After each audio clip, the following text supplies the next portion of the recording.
Welcome to Boris FX Live. Sponsored by Dell Precision Workstations. Create without limits. And by NVIDIA. And Intel. Hello, and welcome to Boris FX Live. My name is Ben Brownlee, and we've got a great show for you today. We are going to be joined a bit later on by Iain Anderson, who is an Apple certified trainer, an FCP guru, who's going to be teaching me, especially, a little bit about Final Cut. And we are going to be taking a look at Continuum for Final Cut, our brand new release of the Continuum range exclusively for Final Cut. People have been asking for it for a while.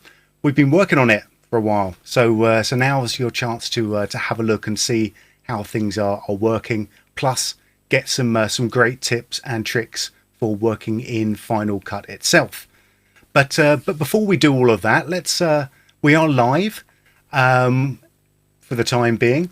So what I want you to do is, if you have any questions, to type them in the chat box to the right of your viewer. If you're watching us on YouTube, the chat box is just over to the right hand side, and if you're watching us on borisfxlive.com, you will also find a chat box there.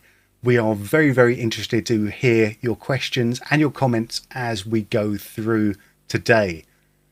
You also have another reason for going to borisfxlive.com, and that is to join in our competitions. We're giving away some great prizes today, and to enter, all you have to do is go to borisfxlive.com, scroll to the bottom of the website, and you will see this little window that says competition.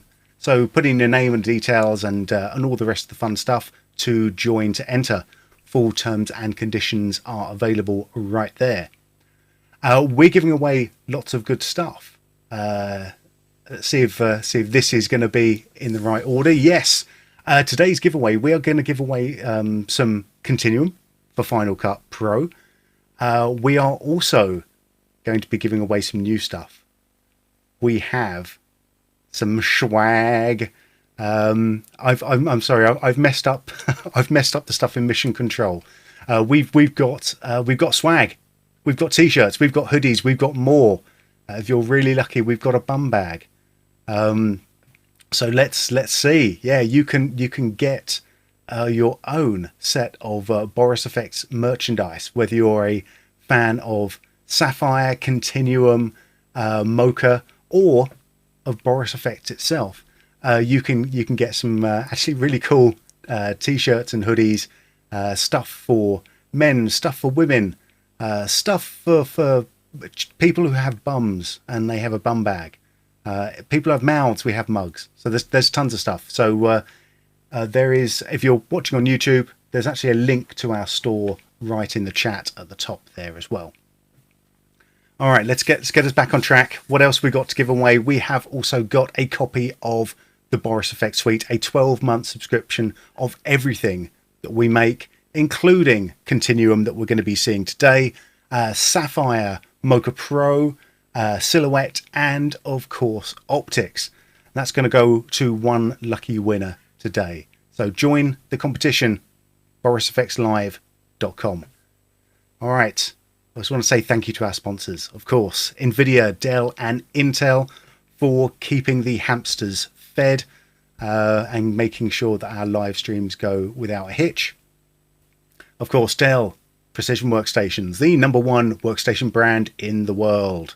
This is the point where I would threaten to wave my laptop around, but unfortunately my laptop is far too precious for me to wave it around today. So thank you very much to all of our sponsors, and thank you very much to all of you for watching. So we've got a slightly different show today. It's called Boris FX Live because obviously we are live, but Iain, our guest today, is from Brisbane, Australia. So what I've had to do is invent a time machine and go back in time to conduct a little interview and a little chat with him. So At various points, we'll be cutting back and forth to the distant past of a day or so ago, and then we'll be coming back to do fun stuff like give away prizes and answer questions. There may be an extra special one if you can notice all the 10 differences in the set that I have today versus the set that I had during the interview. But we'll see about that. So, without any more further ado, I think now is a good time to head on into the past and have a little chat with Iain Anderson. So, roll VT, and I'll see you again very soon.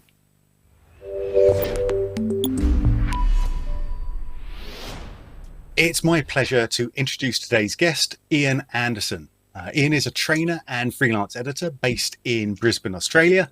He's an Apple certified trainer and creator of countless tutorials. And for those that don't know, Iain literally wrote the book on Final Cut Pro. Final Cut Pro Efficient Editing is a tome that should be on the desk of every single FCP editor. Look at that. That's beautiful, beautiful, beautiful plugs. Basically, I actually can't think of a better person to talk to about Final Cut Pro. So, Iain, welcome to Boris FX Live. Indeed, thanks, Ben. This is fun. So yeah, we first met many years ago at NAB in 2015 when I was doing some things for Coremelt, who of course use some of Boris's tech in a number of their plugins, and yeah, that was fun. Boris has been doing a lot of things for a really long time, and all the way back from Boris Text in FCP Classic days, and back now with a new set of plugins. So, no, happy to be part of the show.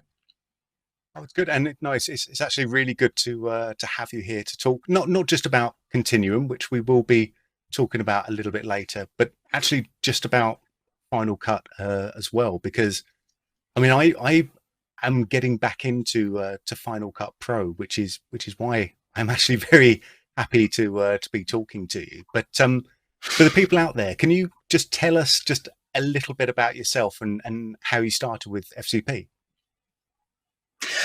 Yeah, so I started with Final Cut back in the Final Cut Classic days, with Final Cut 1 around the year 2000.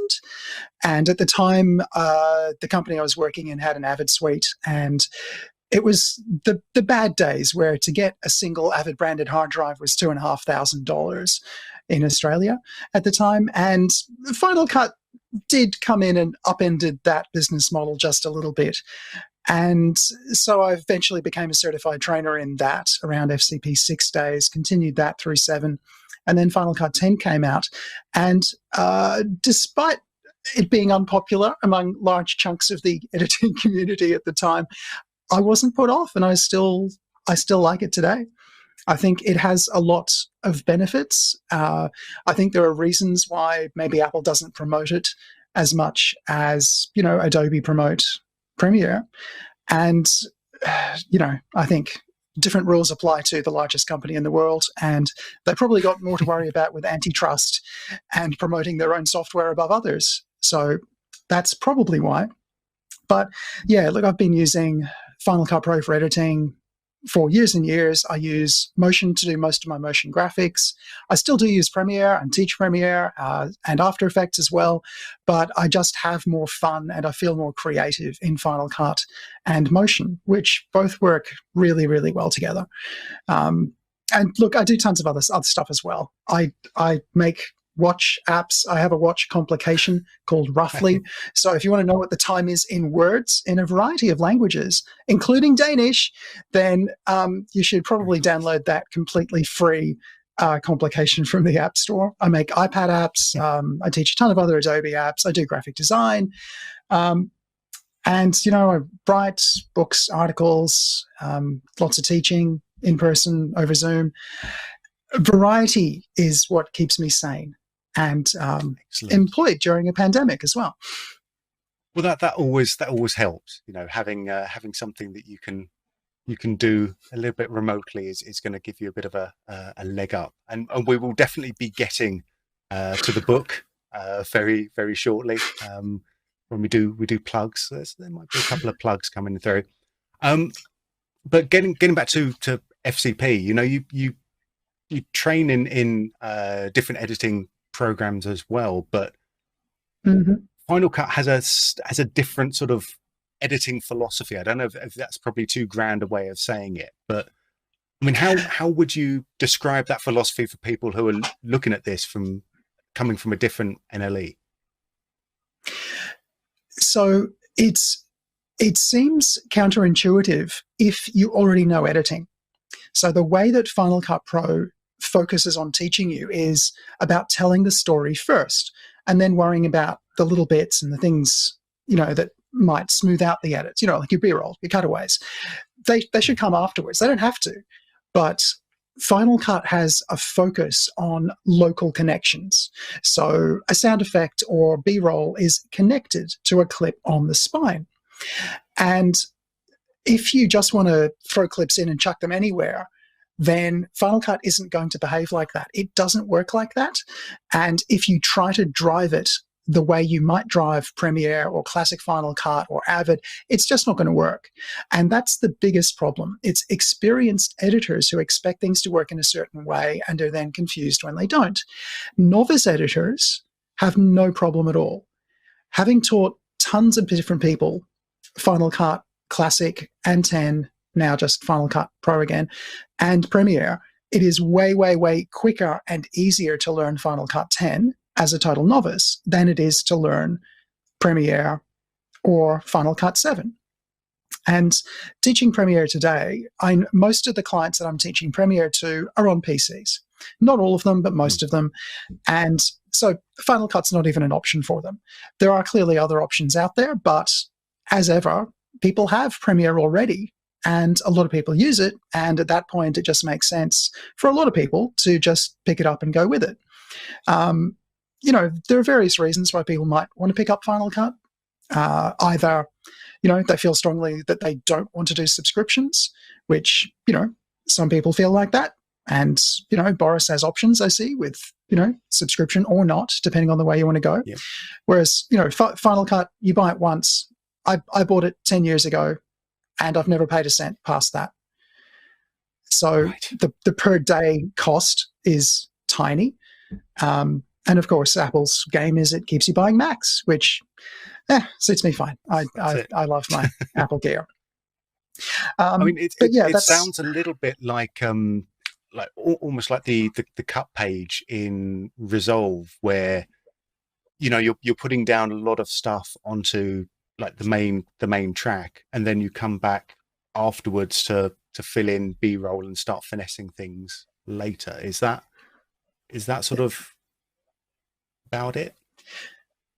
Well, that's sort of it. And the way I normally think about editing, the way I recommend thinking about editing is get the story right first. And in Final Cut, there is that big grey line at the darker grey line, which is the primary storyline. That's where your story should go. And if you're a traditional editing paradigm, just think of it as all rippling all the time. Every delete is a ripple delete. And you just want to make it sound good. So if you have to put in a jump cut or whatever, that's fine. Just put it in, make it sound good. Right. Then cover up those edits with B-roll later and add sound effects. And the joy of doing it that way is if you decide to rearrange it, then you can just pick up a chunk of it, like a whole scene, and move it elsewhere in the timeline. All of the cutaways, all of the sound effects, any music that belongs to that section will just instantly move. The whole thing goes. So if you're putting, a magazine show together, you don't have to worry about track Tetris and how do I arrange these, this mass of clips? How do I move all of that down? And you don't have to go through any kind of pain. There are some terrific examples online of people just, cutting down a 60-second ad to a 30-second ad in about a minute and a half. Or I'm not sure if it is a minute and a half. It's very, very short. And there really are some amazing strengths to that approach. What Final Cut is not good at, and what it's not designed for, is string out edits. There are other approaches to, collecting your footage and getting ideas like that. And you can build a string out if you like. You can edit traditionally if you like, but it's not going to be the most efficient way to work. And, I do like efficiency. So yeah, it is like the cut page in Resolve, I guess. All of the NLEs steal stuff from each other, right? There's an idea that Final Cut has, which is roles, and Premiere picked up the core of that idea. So that's, for example, in the Essential Audio panel, you can tag something as dialogue, as music. That is basically the key functionality from roles. And Resolve has, it's really fast. They've worked a lot on speed. That's great. And they're trying to make it look friendly, but also expose a lot of power underneath. And I think there's always going to be a balance between how much technical power do you want exposed in the interface. And I think for me, I would rather have the technical stuff available, but not in my face. And I think Premiere and Resolve for me are a bit too much tech in your face. I don't want to answer a million questions. I want there to be a good way to work. I want the advanced ways to be possible, but I don't want to be asked about them every time I do a project. And I think that's probably why there's space for all these different applications that are doing things and are catering to different workflows, to different techniques, and even different thought processes in some ways. Yeah, no, absolutely. And there is a way of thinking like that. Some apps will encourage some kinds of edits, and there's absolutely going to be massive workflow reasons why a lot of big jobs just will never shift from Avid, for example. A lot of traditional experienced editors have learnt one NLE and will probably never learn another one because they don't need to. And that's okay. The industry will change around them. And for a lot of people, Final Cut Pro was too far ahead of its time. And it didn't have the feature that editors of that time wanted at that time, not what all editors wanted anyway. So, yeah, maybe they skated a little bit too far ahead of the puck, but I like it. That's okay. That's fine. I mean, bring it back to effects and filters. Obviously, speaking from Boris FX, video filters are very, very important to our workflows. So, I mean, where do effects and filters come into that editing process for you, really? Well, it depends on the project. A lot of the time, I'll be doing something kind of boring, like I'll be doing an educational package. So I recently did a package which was actually a really fun job. I don't want to put it down in any way, but it's going to be educational video for people who whose job is going to be to make and sell donuts. And they need to know how to put up the marquee at the market. They need to know how to do all that safely. They need to know how to do it well. And so I've made a safety video. And not really this, no, it's not a safety video. It's a how-to video. I've done other safety videos, which are, how to not fall over while you're carrying a baby in a childcare center, for example. And those don't need too much in the way of effects. Sometimes a bit of special effects goes a long way, but often it's of the low-tech kind, like we need to indicate, tomato sauce for blood, or we need to go black and white to just illustrate that something is a bad idea or dangerous. Other times I might be doing a music video and I do need to, rough something up, make it glitchy, make it look like it was shot on a phone when it wasn't, play with speed. All of those things are great when you need them. And sometimes they are the difference between a boring job, which, doesn't win you any friends, and a job which absolutely makes the client go, wow. And sometimes it's really good to have a bank of effects up your sleeve to know what you can do with those effects. And, in Final Cut, it's very quick with effects, just to be able to test them all out instantly, and to use adjustment layers to apply them if you want to, which is, a great way to work with lots of effects. Hopefully we're going to see that a little bit later as well. That would be very nice. I've already got like 100 more questions for you, but I'm gonna finish with the final one before we actually get into you showing us some stuff. And this is it's going to be a little bit as a way of talking about your book as well, because you've got a book called Final Cut Pro Efficient Editing. I do. Which obviously you're not allowed to show on screen anymore. You're not allowed. No. Oh. No. We've seen it too many times now. All right, go on one last time. Okay. One last time. So, I mean, the question is, what is the number one mistake that people will make when first starting out that makes their editing inefficient? Not organizing, because organization is one thing which is pretty bare bones in most NLEs and is really, really excellent in Final Cut. So that's probably one thing. There's also a couple of preferences which I would definitely recommend turning off or switching around. If you learn how to organize well and you do things like turn off background rendering, you'll have a much, much easier time. But yeah, no, I feel strongly enough about the organizational stuff that I wrote 2 whole chapters on it.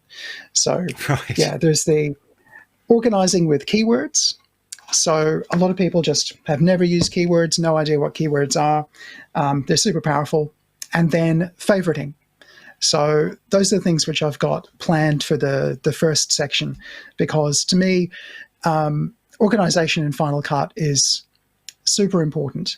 But I look, related to that is probably people don't understand media management, and it doesn't have to be difficult. Final Cut takes it slightly differently from other applications by default, but you can get it to work exactly like Premiere if you want to. So right. Yeah, look, I'll probably talk about that as well.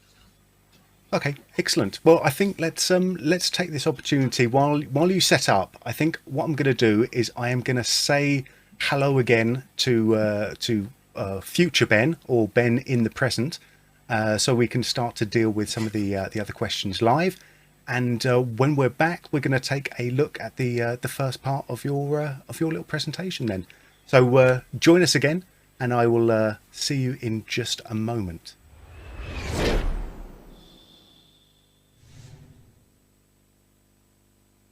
Okay, we are back again live. We are talking Final Cut Pro with Iain Anderson, and this is Boris FX Live. So if you're just joining us, there's still plenty of show coming up. We're going to be getting into talking about Final Cut Pro and finding out some of the interesting points of or interesting differences and how you start to manage a project. It's especially interesting for me, obviously, because I'm in the midst of learning Final Cut Pro, which is why it was a completely non-selfish reason for me to have a big long chat with Final Cut Pro guru Iain Anderson. But we're live, of course, so this is your chance to win some stuff. So if you haven't already done it, head on over to borisfxlive.com. You will scroll down to the bottom of the screen and you will see the competition entry form. So enter your email address at borisfxlive.com for a chance to win some prizes. We are giving away subscriptions to to Continuum for Final Cut Pro, 12-month subscriptions, or we are also giving away some of our brand new merch. We have Boris FX swag. So if you wear t-shirts, if you wear hoodies, if you wear bum bags, which I've been reminded are called fanny packs. Of course, we don't call them fanny packs in British English for reasons we don't have to go into right at this moment. But if you want one of our fine wares, you can come and have a little look and try to win that today. You can also buy them in the Boris FX merch shop as well. So I think let's give away something. I think this is the time. We're gonna pull our first winner out of the hat. I'm gonna rumble my hat around, and our first winner, who is going to win either the subscription to Continuum Final Cut Pro or one item from our YouTube store. That is Emma Madaras. Madaras? Emma, anyway, thank you very much for joining us today, and congratulations on winning. So, it's actually not a subscription. It's a permanent license to Continuum Final Cut, or one item from our YouTube store. So we have 2 more of those to give away. We also have a copy of the Boris FX Suite, which is everything that we make, including Continuum and Sapphire and Mocha Pro and Silhouette and Optics.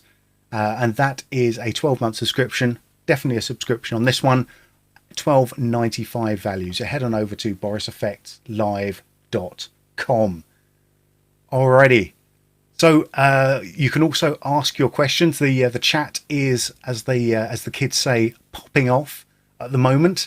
So if you're on borisfxlive.com, you'll see the chat window right next to the viewer. If you are on YouTube, then you will also see the chat in the YouTube player as well. We have a team of people who are furiously typing away, answering all of your chat questions.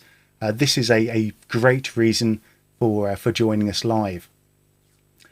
And on that note, I think it might be time to head back in to the dim and distant past of maybe a day ago, and where we're going to rejoin my interview with Iain Anderson, and we're going to look at Final Cut Pro. So this is going to be the first time that I've really got deep with Final Cut Pro in many, many years. So am I going to learn something? Let's have a look, shall we? Let's go back into the past for my interview with Iain Anderson. And we are back with Iain Anderson looking at Final Cut Pro. So without any more further ado, take it away, Iain. Okay, well, welcome back, everyone. I've got Final Cut open now, and I thought I'd just do a quick tour of some organizational things. So if you've never seen Final Cut before, you'll probably open it up and see something like this, and you'll see in the top corner we've got all these little things here, which are libraries. The 4 stars in the 4 boxes is a library, and library is like a chunk of stuff. So if you were going to make a library, file new library, then you probably want to think about where it's going to be. So if I was going to put that on, say, this external SSD and call it demo, then, that's important, because by default, Final Cut is going to store media inside that library when you import things into it. So you can see over here on the right, we've got a standard library, and I can choose modify if I want to use a different kind of color processing for this library, but I can also change various things about where the media is going to be stored. So I can look in the preferences and import, and this is one of those mistakes that people make. Are you going to copy to the library or leave it in place? Now, leave it in place is very much the Premiere style, and I nearly always copy to library storage location, because I actually want things stored inside my library. So that means that you shouldn't really be copying the media first. So if I've got, let's just bring up a Finder window here. If I've got a bunch of footage, and here's some footage from a job, if I drag that in, then it could potentially double up the space. Here's a little tip. If you were to hold down so I'm dragging to an event in here, and if I was to hold down the Command and Option keys, it'll actually flip that preference around. So it was going to copy it in, but now I get that little hooked arrow, and it's going to leave it in place instead. And that means that it just points to the original footage, just like Premiere does. So you can treat this either way. Now, if you put things in the library, then you'll probably want to work alone. If you are collaborating, then you should be storing your files externally, because it does make more sense, because it means you can then sling around a very small library which doesn't have any media in it, as opposed to a big library which has all the footage inside. So this is something some people get caught up on. If you don't pay attention to where you put your library and then you import footage with default settings, you're just going to run out of hard drive space. Now, I'm sure experienced editors will know about media management. And so this is kind of not a big deal to most people, but it is kind of important. So you'll see here I have an event, which I'm just going to rename event. You can have as many events as you want. And typically on a short project, a short job, you might have one event per library. So an event in my demo library, which, I'll just call that a library so everyone remembers. But if you were doing a 2-day shoot, a 3-day shoot, then maybe it's day 1, day 2, day 3, and maybe have another collection of projects. Okay, so that's just a little bit about media management. And you'll notice I dragged and dropped. That's when the preferences comes into play. If you were to use import, then you get to answer those same questions on the side, copy or leave in place. So I don't need to do that. It's cool. So you can look at your footage in tons of different ways. Okay, you can look at it in a traditional way, so you're seeing one clip at a time, or you can look at it in this film strip mode. And then you can choose how long a thumbnail lasts. So I could put that to 5 seconds. And now each one of these thumbnails represents 5 seconds of media. And this way I can instantly glance through everything and see where the shot I'm looking for is. So for example, this rugby player, I know I've got shots of him kicking a ball. I don't have to look through every shot. I can see instantly there's one and there isn't one here. Oh, there it is. Just the thumbnails are not showing me enough detail. There's another one. And then there's this as well. So you've got a lot of good ways to preview the footage. And this is, in fact, why Final Cut 10 exists, is to make it much easier to look through footage at a glance, which is really good. Now, you'll see over here in my event, I've automatically got these things which look kind of like folders. These are actually the same things that were folders over here. Right, so I had this footage pre-organized. So I've got this Tommy Finn, who's a skateboarder, and then we've got B-roll, we've got interviews, and then we've got some still images as well. So I can look at that, and that's the content that was in that folder. But these are done with keywords. Okay, keywords is one of the key organizational tactics that Final Cut brings. Now, normally you'll have no keywords on a clip, and you can just type them in here. Once you start typing them in, they get added into the shortcuts. So let's say I'm going through and I'm going this clip. Now, let's say I didn't have this keyword. I might be tagging this one as an interview. Shortcut now of Control-1. So to add this clip to interview, I just click interview. That's an interview clip, and that's an interview clip. And now when I just want to see the interview clips, I click interview. And I'm only seeing the clips I've tagged with interview. Now, the big strength of this, as opposed to putting things in folders, is I can find clips of Tommy in the interview bin keyword collection. It's not a bin, it's a keyword collection. I can find it in interview, or I can find it there, or I can find it here. And so let's say if we look at this particular section, I've got footage from a holiday. And so this particular shot was in a hotel. And in fact, those two shots are also in hotels. So I'll tag them as well. These shots were all in Dubai. And then I go back and realize these shots were also in Dubai. And so now when I come to looking through keywords, I can look through all of these keywords which I've applied to all of these clips. So I have demo time here. I've just done Dubai, hotel. There's some overlap there. But I've already applied to these ones. So I've got chocolate, I've got driving, I've got Dubai, I've got fish tanks, Florence. Whatever I need, I can find it really, really easily. And this is so useful. If you're doing any kind of documentary where you need to find a shot quickly, you can. And it really does make a massive, massive difference. So assigning keywords, and maybe it's interviews and B-roll. Maybe it's far more specific, water, cars, canals, all kinds of things. Whatever strategy you want to go for. If I just want a shot of Venice, I can look through and find my shots of Venice. Or I can look through rooftop shots. So once you've done your keywording, and this is, more important for longer jobs, then you'll want to go through and mark your favorites. So what on earth do I mean by favorites? Well, any existing editors will be really pleased to know that JK&L works just fine. and you can JK&L. I'm just going to hide the keywords, get rid of that thing on the side. And in fact, I don't need to see my timeline right now. I'm just organizing. So I'm just going to get rid of those bits. So I'm going to go down to the next clip and play that forward. So I just pressed I to mark an in point, played forward, O to mark an out point. And you can see there that I've got a little yellow box marked on that clip. So now I'm going to press F. F remembers that as a favorite. And I'm just going to do that a couple more times. So I'm going to go down, move forward, I, O, F, come forward again, I, O, F. And of course, you can change your minds about, what is important. So if I press in and decide that's not important after all, in again, out, favorite. And this is, of course, really, really helpful if you're doing, say, an interview.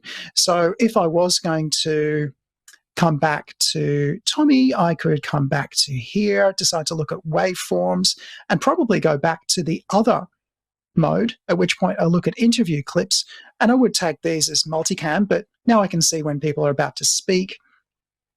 It can be more helpful to go this way. So I could just do the same tricks here. In, out, favorite. So let's say I like that. Now, you can mix and match. I can click and drag to mark an in and an out if I want to. So I'm just going to really quickly say, but pretend that these were the good bits of my interview. So what I can do after I've marked these as favorites, and you can think of these as, doing subclips if you like, I can say, just show me my favorites. And this is all the good bits I just marked. So if I go back to this and I look at favorites and I go to this is now all the best bits of all my clips. Anytime you've marked in to out and hit F, so IOF in combination with JK&L, it's just fantastic because these libraries remember all of this stuff forever. And every time I go back to Premiere or anything else, and I can only pick I, O, and it remembers that once. And the best way I've got to store things is to make a select reel. A select reel I have to remember to look at. I have to play it. Whereas here, I can say, right, well, what's the best shot I've got of a fish tank? And I can combine the keywords with the favorites to instantly find exactly the shot that I want. And to me, this is just super powerful. And once you do this, once you spend a lot of time before you've even opened the timeline window, like you don't need a timeline to do any of this, then the process of building the edit is as simple as, I want that one first, and then that one, and then that one, and then I guess we want a shot of Venice, and yep, that one's a good one. And I'll come back down, zoom that in a bit, scroll over, and think, yep, that needs to be a bit shorter. And then I just think about getting the story right. And it's so easy to just rearrange clips, just say, right, that goes at the end, that clip goes shorter. It's just a delight to put your ideas down, and you can treat your editing timeline like a scratch pad. Even later in the process, it's very easy to rearrange things. But I think I'll come back to the timeline stuff later. Ben, I am keen to hear what you think about organizing stuff. And I'm keen, very keen to break in as well, because this this seems really, really interesting, because I'm one of those editors who will make a select timeline. So I'll basically dump all my stuff on a new timeline and then just find my selects down there. And then obviously when I'm going to make my final edit, I'm still spooling back and forth around my selects timeline all the time. So it seems the joy of keywords comes into play. It is super efficient. And the joy of keywords and favoriting comes into play, less in a job where you just got to do it and get it out and get it done straight away. It is much more for a job where you've got a couple of days or weeks or months. Your keywords will just be so, so helpful. Keywords and favorites. It means that when the director asks, oh, yeah, look, this shot's not great, because, for whatever reason, we've got a brand in shot that we don't want to have in shot, or this person doesn't want to appear in shot. Do we have another shot that could replace this one? And so, you go straight back to, good shots of a lake, and you find a replacement. And, so if I had this shot in there and, I needed to replace it with this shot, I can just drag it in and I can replace from start. And now it is the same length as the shot that was on the timeline. So nothing needs to be rippling down there. I can even do super fancy stuff, and I could replace and add to audition. And I should have paid attention to how long that was. But what that means is I can now flick between shots live on the timeline and change my mind without having to stack clips above one another. So, and these clips can be different lengths. So if I have another clip afterwards and I change this to some other length, then it just ripples. And that's fine. If you're happy with it rippling, then you can leave different audition pics as different lengths. But that's very much a timeline trick, so I should probably come back to that one later. I've got another question about the library, though, because when I was doing a lot more production work, we'd shoot like a heck of a lot of B-roll stuff, and some of that wouldn't even be included in the final product, but it would remain in our archive. So sort of almost like a stock archive, basically in-house stock archive. Yes. How would this work with that sort of project? A sort of archival. Yeah, so multiple ways to do that. What I do is I have a library called stock.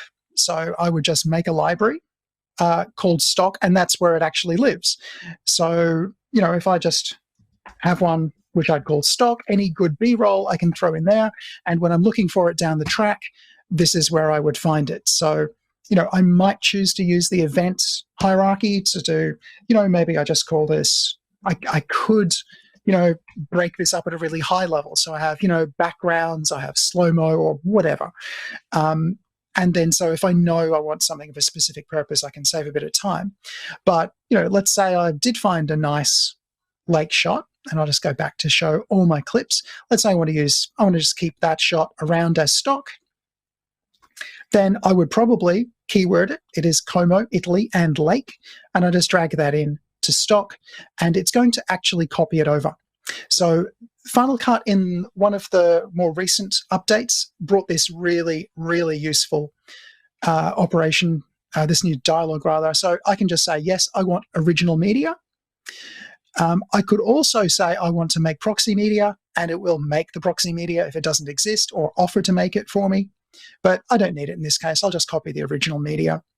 Now, if you're going to do this a lot, if you're going to move things between libraries or work between libraries, then you'd probably want to use external media and leaving media in place, because then it's not going to duplicate anything. There's not going to be any wasted space, and there's not going to be any confusion.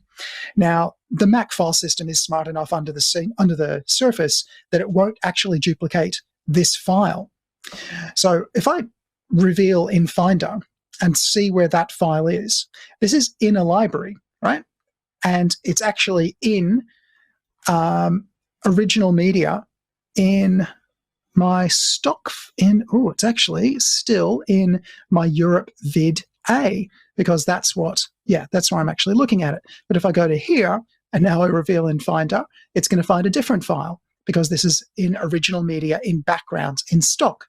Mm-hmm. Now, if I look at stock, it just looks like a library. It looks like a single file. So it's, a 200 meg file, or, 18 meg, or this beer show, that's actually, nearly 500 gig.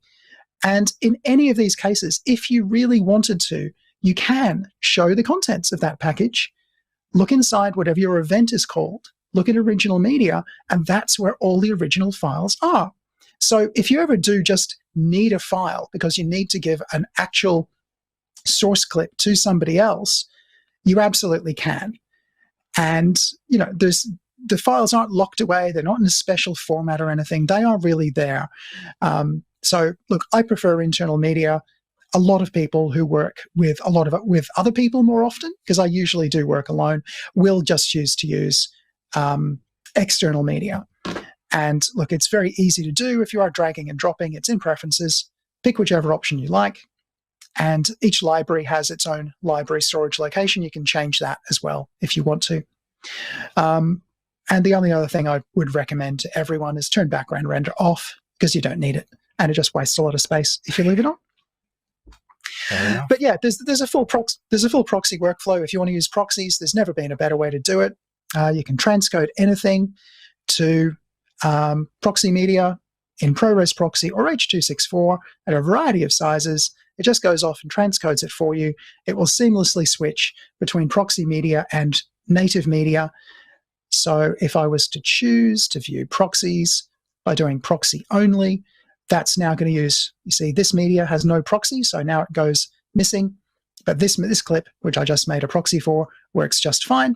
But you can mix and match with proxy preferred, meaning it uses proxy if it's available and original if it's not. So all the proxy stuff's built in. It's great for collaborating. So media management is whichever way you want to do it, Final Cut will handle it. Fantastic. Well, I think that's I'm going to hand over again to future Ben one more time, and we'll be back after just a few short messages. So thanks, Ian. I'll see you again in just a moment.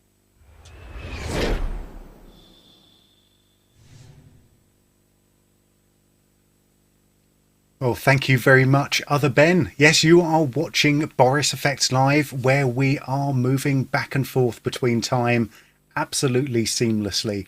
Definitely no differences in the background or the presenter at all in any way. Yep, so you're watching Boris FX Live, where we are talking Final Cut Pro with Iain Anderson. If you're liking what you're seeing so far, be sure to hit the thumbs up button on YouTube. It doesn't cost you anything, but it really, really helps us out. There's a magical thing called an algorithm, which I am desperately trying to understand about what YouTube thinks is fun.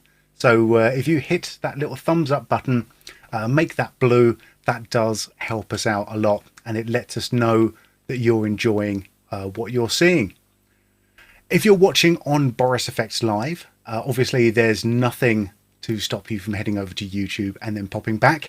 If you're watching on YouTube, there's nothing to stop you from heading over to borisfxlive.com to ask your questions live. So we are here to answer questions. If you're watching the replay of this stream, then you are missing out on some excellent chat questions. I've got a few actually here that I'm going to read out. Crazy Red Eyes is asking, does the latest BCC have Beauty Studio for virtual makeup? Yes, it does. The thing about the new Continuum FCP is that it is a brand new version of Continuum that has been built for the new M1 processors, or the new Apple processors. So Continuum FCP is M1 compatible. If you are confused about the differences between M1 and Intel, then if you head over to the borisfx.com website and go to the Continuum page, there is a big frequently asked questions section for you to help you out with that quite a bit. I've also been really happy with people in the chat just offering up their Final Cut Pro tips.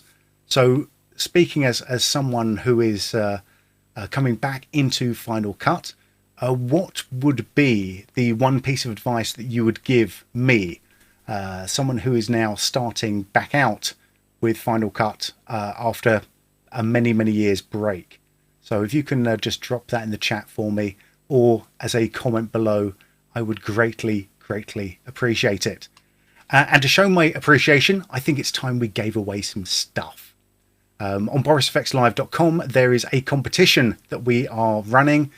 If you go down to the bottom of the Boris FX Live webpage, you will find the competition entry form with full terms and conditions. So we are giving away copies of Continuum Final Cut. It's a permanent license. Look at that. We have changed the graphic. It is a permanent license.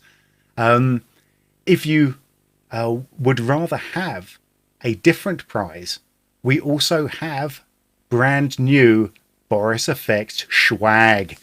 So tons of t-shirts, hoodies, and more. So if you want to drink your coffee or tea out of a Boris FX mug, we've answered all of the question. Oh, sorry, all of the people who are clamoring for Boris FX swag, and we now have a store full of beautiful, beautiful items.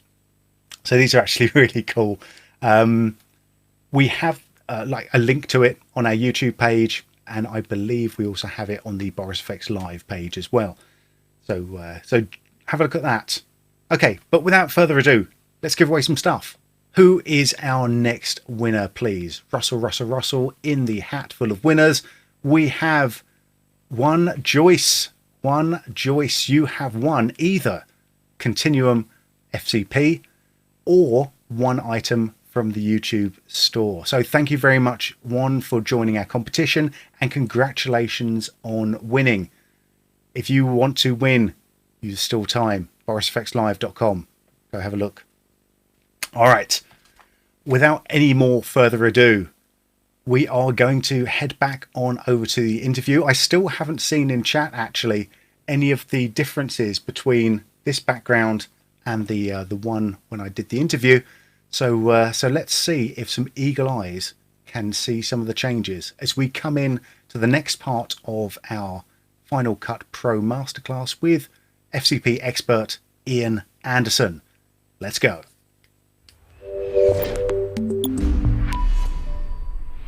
And we are back with Iain Anderson, and in this little section we are going to be talking about some timeline tricks. So Iain, show me some timeline tricks, please. Okay, timeline tricks indeed. Well, the first thing, if you're new to Final Cut, is to know that a timeline is called a project. It's not the clearest name. I think it would be really nice if instead of calling them all sequences or compositions or whatever, we just call them timelines. And so I usually call them timelines or edits, because a project is not the name for the whole job. It's the name of a timeline here. So project, when you make a new project, you've got tons of options. Yes, you can edit 8K even on a MacBook Air. It does actually work. You can do 360, you can do vertical, you can do square, you can in fact do any custom size you like, or you can just stay with 1080 or one of the 4K sizes at any frame rate you like. Frame rate up to 60p. So I've already got a timeline here, and this is just a few clips which I threw on there earlier, but I'm going to throw them away and just start with a blank primary storyline. So as I was saying earlier, it is best to think about telling your story first. So let's say I wanted to open on, this shot of traveling on a train. So if I press E, then that is the shortcut for this little thing here, and that is going to append. It just throws things on the timeline. Now, I think I probably should have cut that clip a little bit by, making a favorite or cutting it, but because I didn't, I'm just going to trim it by hand and quickly skim through to make sure that's good. You can always check the duration with Control D and see that that's 20 seconds. I was thinking more like 6, so 6 dot, now it's 6 seconds. Shift Z to fit everything to the timeline. That's all good. So what do I want next? And I can just go through and try to figure out what shot I want next to tell this story. I think I like that bit of that shot, so I'm going to F to mark it as a favorite, so I've got it later, and then E, and come back down here, Shift Z. Yeah, they're about the right length. That's fine. Now, this is all well and good, and we saw earlier that you can just quickly trim anything, and I'm just going to very quickly throw a few more clips pretty much randomly here, and I'm going to leave Dubai by virtue of throwing a plane into there and then quickly land in Venice. And there's different ways you might want to think about starting a trip in Venice and ending Dubai, but let's just throw a few things in. And they're all landing here on the timeline. So the first thing about the timeline to know in Final Cut 10 is when you just trim, you are doing a ripple. Now, if that bothers you, that's okay. There are ways to stop yourself doing a ripple. And the number one thing here is that there is the position tool. And if you use the position tool, you will leave gaps, just like you would in Premiere using the arrow tool. You've got the position tool. So if you ever feel uncomfortable, just probably the position tool is your friend. Now, the strength of this is that you usually want, when you're telling a story, to not worry about the lengths of clips necessarily, or what track things are on, or how any of that stuff is working. So it's really great to just be able to freely realize, oh, hang on, that's a bad clip, and get rid of it just by hitting delete. So ripple delete is the default. If you want a regular delete leaving a gap, you can do a shift delete, and that's fine. Now, after you've got your main shots in here and you've got it sounding good, which is the main idea, you might then think about connecting clips above. So in fact, there's a clip. I'm going to throw that above. Now I just pressed Q, which is this shortcut here. So E was this one, Q was this one. And that means that I've got, let's just silence these clips a bit. So it means that you see the clip on top, just like you would if it was on V2 in any other editing program. And you can stack things up as tall as you like. And the thing is here, though, even if clips are next to one another, they're independent, right? So they will just move out of each other's way. You're not going to destroy one clip by moving it into the next. And so what you probably don't realize straight away in Final Cut is like, well, how do we get our rippling back? And the answer is you select them. You do Command G, which is create storyline, and you can think of it as like a group. And I've got this gray box means that I've now got my rippling back. So this is when you're cutting away to not just one clip, but multiple clips, just stick them in a storyline. You can move the whole storyline around together. You can rearrange clips, and you can ripple clips really easily, just like you can on the primary storyline. So all that is pretty good. And your trim tool is how you get your roll edit. So trading one clip off against the other. If you want to do a slide, you can do that by holding the Option key down, and that will do a slide edit. I have to say I'm not the world's biggest slide edit user, but it's like a roll with a clip in the middle. It's in Premiere and other apps as well. If you need to do that, that's there too. And slip. If you want to change which part of a clip you are using, you just click on a clip with the trim tool. So click on the edit to do a roll, hold Option to do a slide, or just click to do a slip. Now, I will confess that even when I teach Premiere, I briefly go into Final Cut just because the fact that you can see the interface here, and I'll just make that a bit bigger using this little film strip icon. Let's go bigger. Let's not worry about seeing the audio for the moment, and let's go higher. Just the fact that you can see exactly what's going on, when you drag, you can see, oh yeah, that's the bit of the clip I'm seeing. I now see that, yep, I'm coming in at this bit of the clip earlier where I can see that car. And, maybe I actually want to come in later, so I want to start there. I just drag that back to there. I can see that's now the start frame, and I'm coming in on the bin instead. So slip and roll are just so obvious visually. I said earlier, all these NLEs do copy from one another. I really wish that Premiere would copy some of the Final Cut 10's UI and make it better, because they copied Final Cut 7 and it shows. They haven't updated the core UI in 10, 12 years, and it is dated. It was bad in Final Cut 6 and 7. And it's just, this is so much easier to understand. Every novice editor gets this instantly. And the Premiere way just doesn't make sense. Now, when you slip a clip which has connected clips pointing to it, now say connected, it is actually a connection there. In this case, between the gray clip here, it is actually connected to this clip. So if you were to slip it, the connected clips move. And if you were to move this clip around, going back to the regular arrow, the connected clips move. Now, sometimes that's something you want, and sometimes it's something you don't. So here's how you avoid that. If you want a connected clip, and I'll just grab another connected clip here. If you want that to be connected to a different clip, you hold Command and Option, and you click where you want that connection to be. And that works in a storyline as well. and then it's connected to a different clip. So if I wanted to move this clip around, I could just make sure that that clip is connected to this one.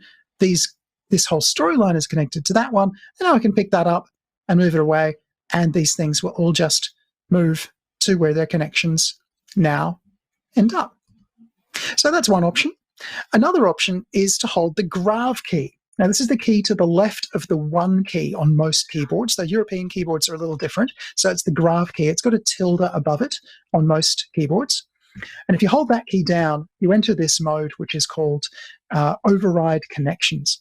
And that means that if you move a clip which has a connected clip, then the connection stays where it is. Now, that may not do what you want necessarily, because it stayed where it was, but other connected clips move. And that's fine. You just have to, sometimes you will still end up doing a little bit of, well, I'm just going to move that away for the moment because I want to throw this away, and then I'm going to move that back, and now I'm going to put those together and extend that out. Sometimes you will just play around with your edit, and that's fine. Now, why bother with all of this? Because some of this, this is the complexity we get to avoid having to worry about tracks, right? This is where I want to show you a much more complex edit. So I've got a documentary that I made with a colleague about beer. And this is a full edit. It's not finished. The sound's not great, but it is about 20 minutes of properly edited content. And this is, a much, much bigger thing. So we've got the primary storyline where most of the story is being told. We've got text connected above. We've got audio connected below. And we've got B-roll, sometimes 2 levels or more high. You can do this, and you can play everything forward. You can have voiceovers attached below. Sometimes you put them in storylines because it makes it really easy to remove ums and ahs. So, you've got a blade tool. I could blade. I could take out a pause, and I just hit delete, and no more pause. That's easy. If you stick things in storylines, it just takes out pauses. And of course, if you actually want a gap, just shift delete, and then you've left a gap instead. So there's definite flexibility here. You can do what you want. But the main reason why this is important is, this is a 20-minute show. There's several different levels. It's about when you're editing. There's the micro edits about, is this particular edit in the right place? Is this clip the right length? But then there's also structural things. Like if I've got a section in a clip, how do I move, a section of a show to somewhere else? So here I've got a section, and there's a new section. So we're entering at this point, but here we've got something else. So if I wanted to, take out a couple of questions in this interview, I just delete them, and everything else just collapses in. The show's a little shorter, but the title goes a little longer, and it works. So that's really easy.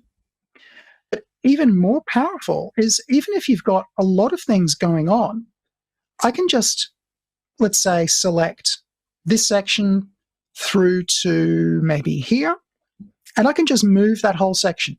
I just select these bits, and everything connected to those bits comes along for the ride like magic, and I can drop it wherever I want. There's no track targeting.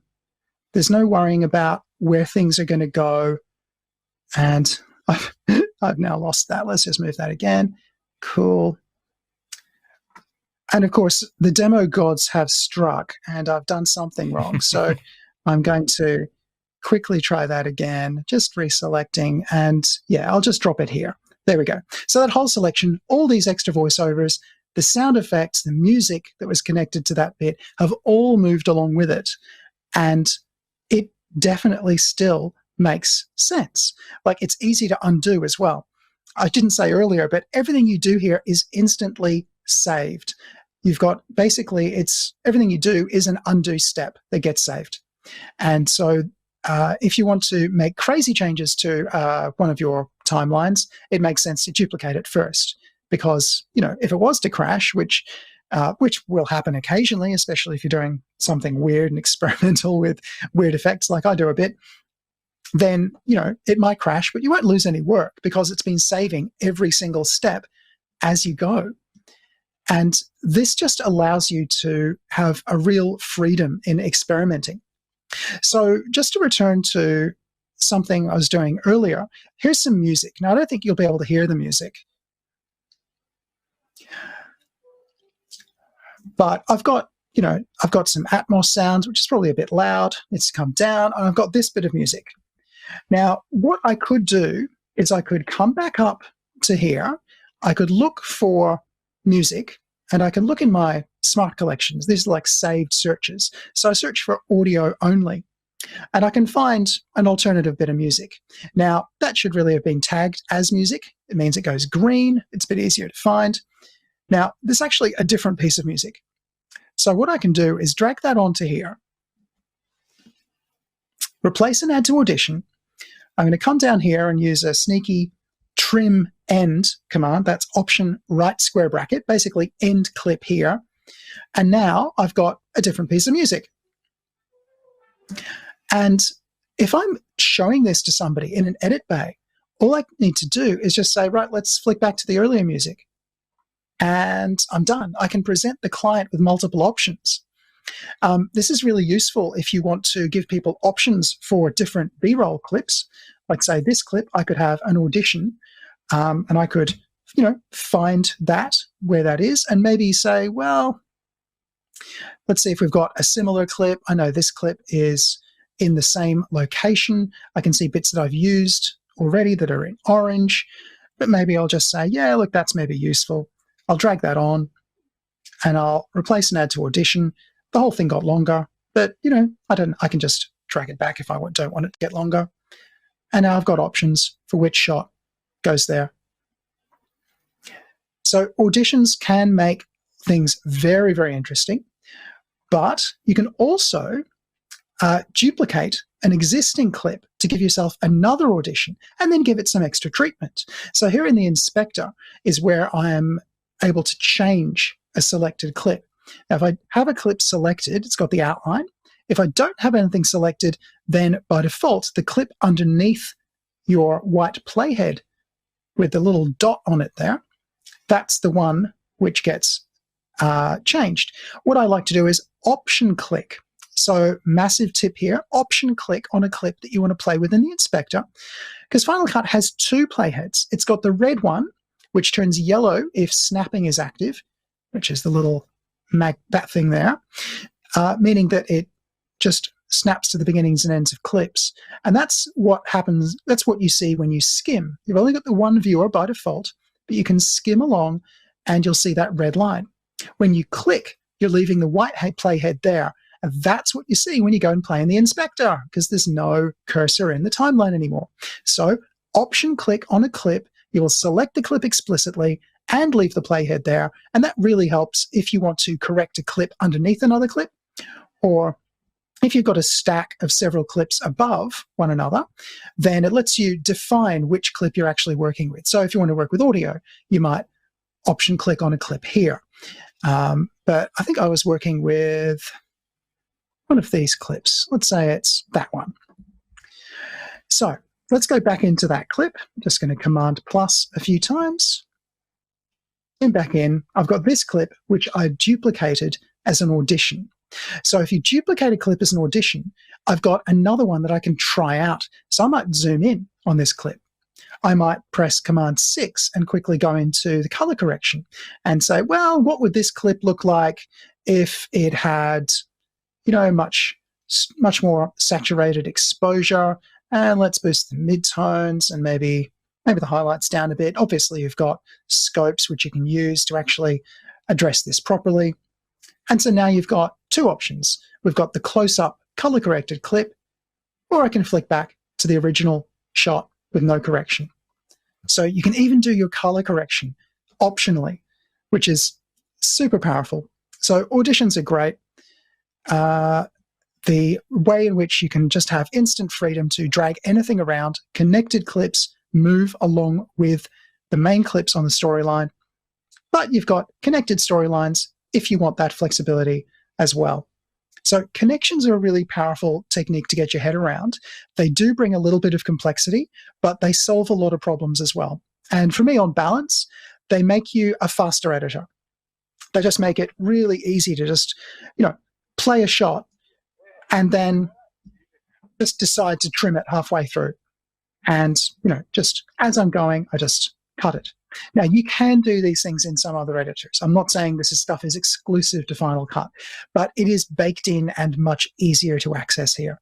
There is less to go wrong when there's no tracks to target, although if you really want to take up the complexity a bit, you can use audio lanes and you can break apart every kind of audio into music and dialogue and special effects, and then you can mix all those separately if you want. There is complexity here if you want it, but you don't have to embrace that necessarily. I mean, if you're doing a split screen, then yeah, you'll probably have a bit more going on, but I was actually about to say I really liked the fact that things were looking all very nice and neat, and we were avoiding a lot of complexity for things that. And then you blew my mind. I usually avoid the complexity myself, but if it's nice to know that it's there if you need it. It's there if you need it. Yeah, I really enjoyed like the visualness of the whole thing, like the visual updates as you were dragging stuff around it. I can see that for like loads of people that would be really, really powerful to actually know what's going on with their edit before they make a mistake. Because I think that's something when I've been training editing, is that people panic. They like something goes wrong and they're not quite sure what's happening, and then the panic sets in, and then just frozen in the headlights. Absolutely. Classic UI just does not cover rippling the in point of a clip very well. Whereas here it's like, oh yeah, everything before that is moving backwards. Everything before that is moving forwards. It's like that just, it's so nice. The first time I saw that, it's just, that's what I've been doing the whole time. I get it. The ruler is moving. There you go. That's it. But I used to have like big graphics made up for to try and illustrate those different types of edit points. But yes, actually seeing it live is probably a lot easier. Yeah, this slip is just so nice to just see exactly what's happening. You're using an earlier bit of the clip, using a later bit of the clip. Yeah, the connections are moving. If you don't want that to happen, hold the graph key down. Sorry, I wasn't holding the graph key. I was holding a different key. There you go. When you hold the graph key, the connections don't move. There we go. So absolutely, you can do whatever you want. And look, everything you do, this is every clip on my timeline. If I want to find anything, even find, like if I remember, there's a one of the brewers is called Sim. So I know he appears in the title. I can just jump straight to the title where his name comes up. And I can find him. Probably another good reason for tagging stuff up as well before you start editing. Yeah, absolutely. Yeah, because if you can search by keywords, you can search. And look, I didn't even cover all the stuff you can do now up here. Like you can add in any fields you like. You can now save your column sets. Yay, finally, after way too long. You can leave anything you want in notes. You can find by any of that. You can use emoji in anywhere you like. If you want color, just stick emoji in notes. Let's put some symbols in. I like this shot, or I don't like this shot. You can just put colored notes in anywhere to make it easier to find things. And you can have keywords for emojis as well. People in the project I was working on today, which I probably can't show you, there's lots of events, and every event has an emoji as its first character. It just makes it so much easier to spot things. Yeah, tons of ways to organize things. It's really good. That does also lead me to another question for fellow Europeans. You talked about the fact that keyboard shortcuts, a keyboard shortcut, probably wasn't in the right place for a keyboard, and that's sort of been the bane of my existence. A lot of the time is having to remap a lot of keys. Is that straightforward as well? I'm glad you've asked, because Final Cut Pro has, I think, the best keyboard shortcut tool of any app that I've ever seen. So Final Cut Pro commands customize. I've got a custom command set up at the moment. I'm using an extended keyboard, so it's showing me everything. I can just hold down a modifier key, or I can press the little button to see what's on the Shift 7 or Shift semicolon or whatever. So on the Shift semicolon is nothing at the moment, and I can see a list of everything on the semicolon with every modifier key or combination of modifier keys. So you can see everything that's here. You can say, right, I want to be able to find a command color. This is one of my favorite tricks. There's these 3 commands with apply color correction from previous clip, 3 clips back, 2 clips back, and you just drag them onto the keys you want them on, or just press the keys. So I could do shift and then type the key, or drag one of these commands to somewhere. So it's fully customizable. That's the graph key on my keyboard, but I'm on an Australian/US layout, and it's a little different in the UK and Europe. So Yes, the shortcuts here are excellent. Symbol. Yeah, that's good to know. Yes, I know. There's always a lot of setup to rejigger my my keyboard shortcuts at the start of any new app. Yeah. Well, you can absolutely import them as well. If somebody gives you a nice shortcut set, you can share that. You can find them in the Finder and just carry them around with you. The default shortcuts are pretty good. They do make sense. My favorite thing is finding a single key, so you're not holding Shift, Option, or whatever. So, just put things on an F key. 0 is free by default, so I add set volume to silence because I want to be able to make any clip silent just by hitting a key, and that's a good one to use as well. Nice. Well, I've got a ton more questions, but unfortunately, or actually maybe fortunately, we have to disappear into the future one more time, because I know that future Ben has some stuff to give away. So yes. We don't want to interfere with his competition thing. So thanks, Ian, for now. We will see you again on the other side of this break.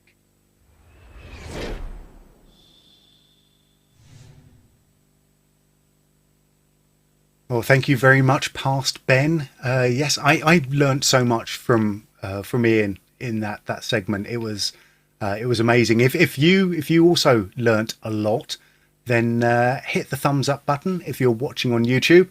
If you're watching on borisfxlive.com, there's nothing to stop you from just heading over to just hit the little thumbs up button. It really helps us out a lot, and it costs you absolutely nothing. So you are watching Boris FX Live with me, Ben Brownlee, and I'm talking to Iain Anderson all about Final Cut Pro and Final Cut Pro effects with Continuum FCP. So we'll be getting into the next section of that in just a few minutes. Before we go on to that, though, there's a couple of little bits that I've got hanging from the last section.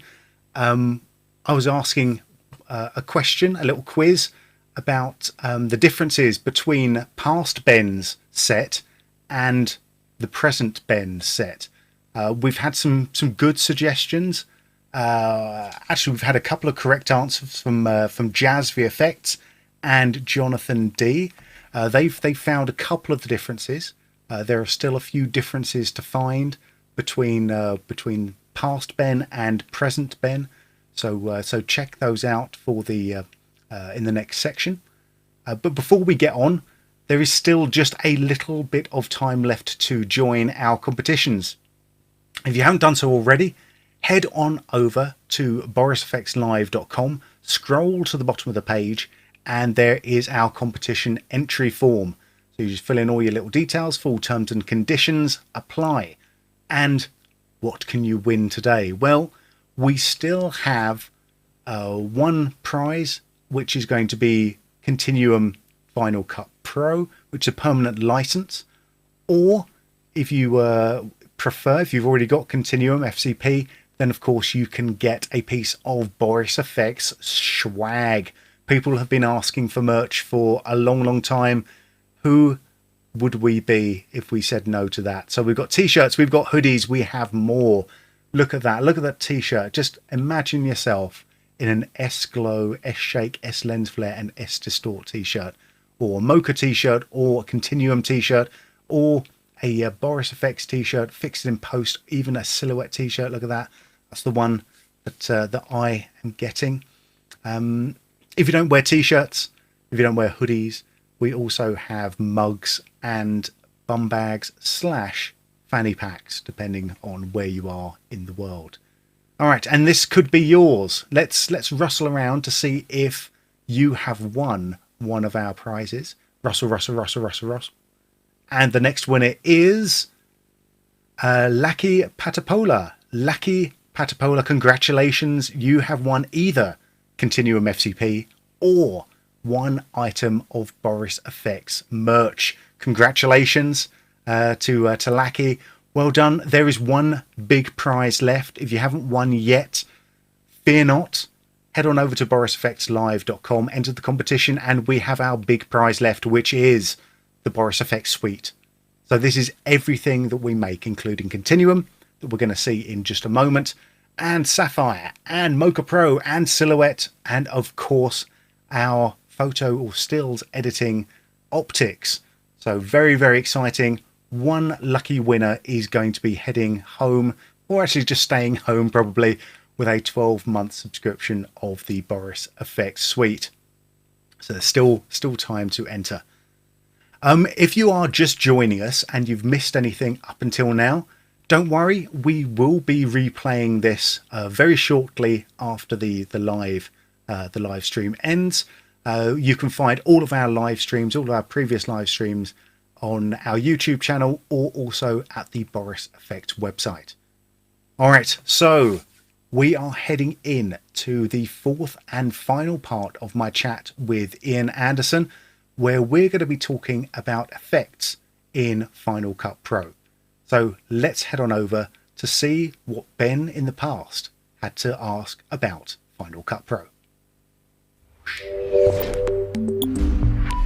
Well, welcome back to the third and final section that we have with Iain Anderson, and we are going to be turning our attention to effects now. So this is obviously very, very close to my heart. So it would be interesting to see what you have for us, Iain. Please show us what you got.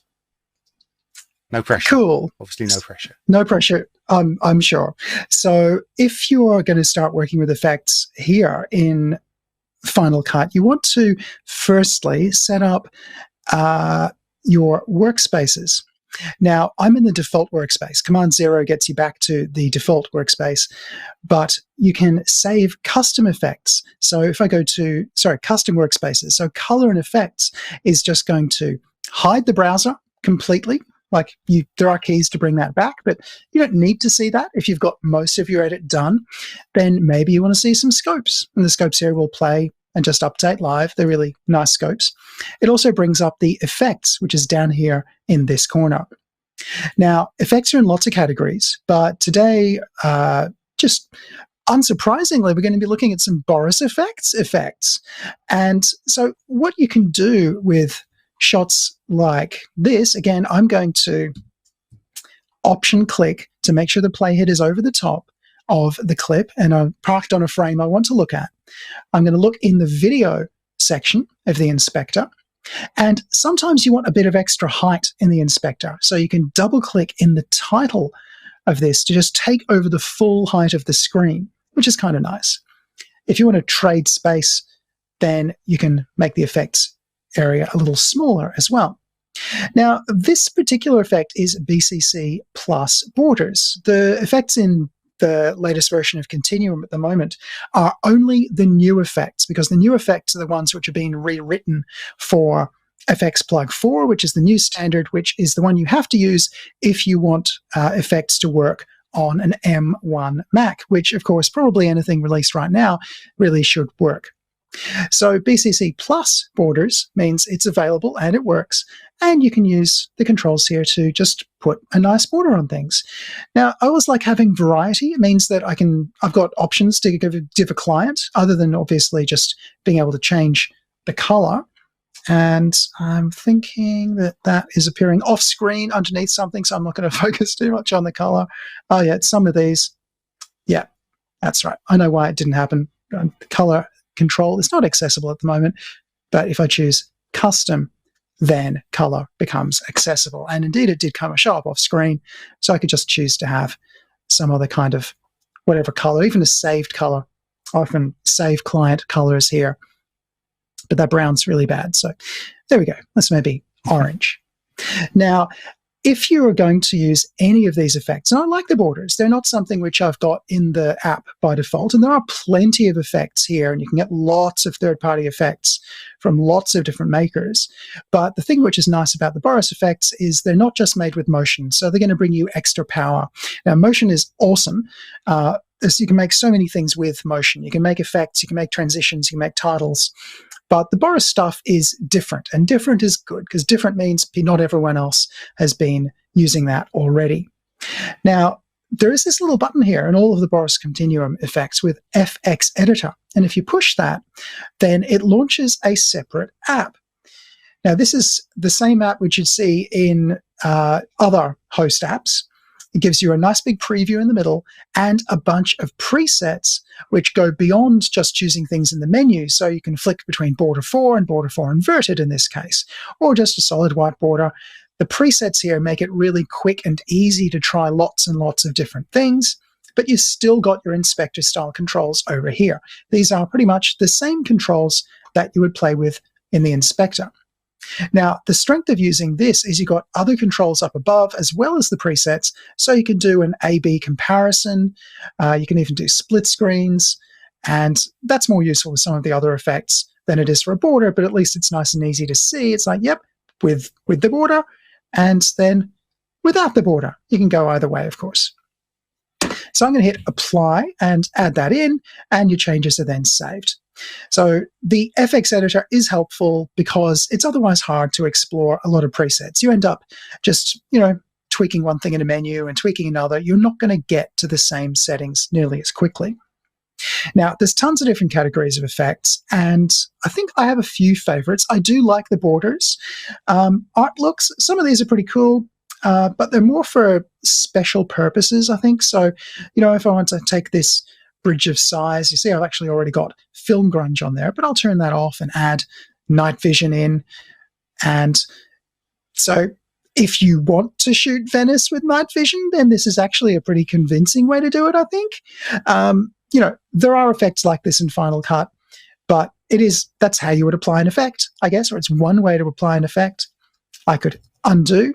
I'm just going to undo that change, undo that application.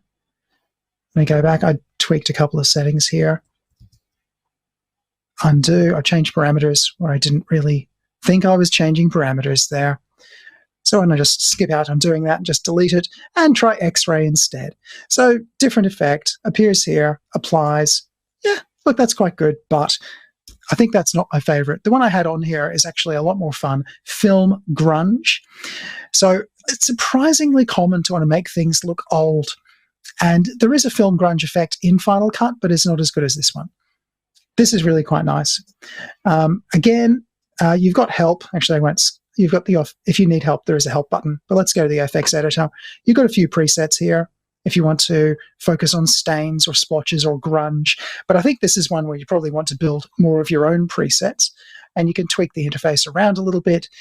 You could crank up the opacity of the scratches, the amount of the scratches, the width of the scratches, and I think then I could use a new preset. Is that the button I'm looking for? Create custom preset. Yes, right, it is. There, yep. Grunge 4A, definitely. So now I can just get back to that and flick easily between two sets of settings really quickly. So it's nice to have a visual preview. There is a way to save presets in Final Cut, but it doesn't come with a visual preview like this, which it just makes life much nicer and easier and quicker. Although, indeed, I've gone a bit overboard there with the lines. That's a seriously broken projector. Now, things like this is BCC 2 strip. I think this is in the film.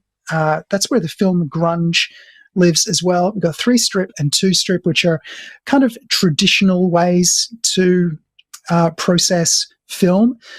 But, who does film anymore? It's all digital all the way. And I think I saw a nice video of yours, Ben, when you went into nice detail, about the 2-strip and 3-strip and exactly why we have all of these settings.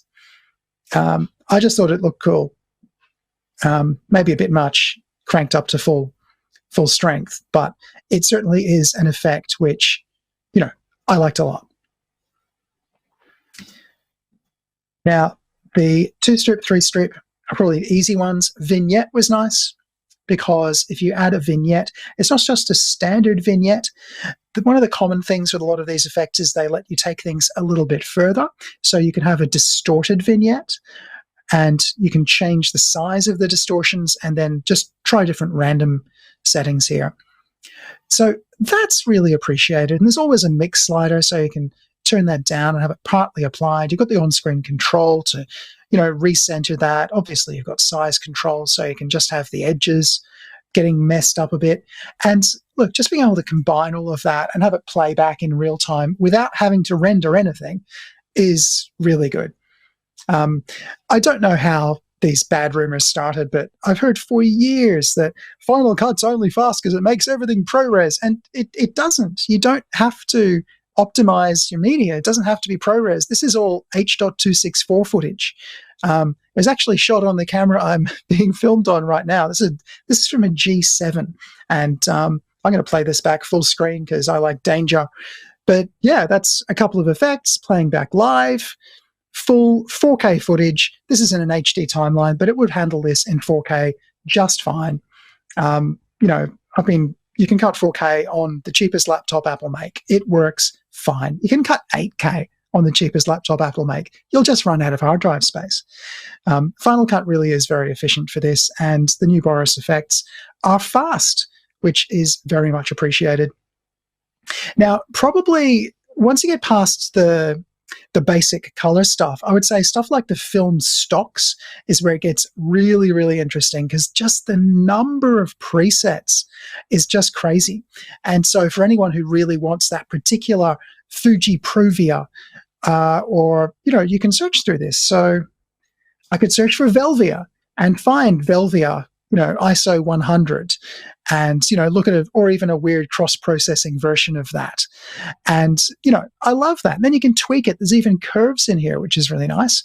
And, Final Cut has curves as well built in, but not to address a film response and not to provide me with exactly the right setting. So it's really good that all these options are here.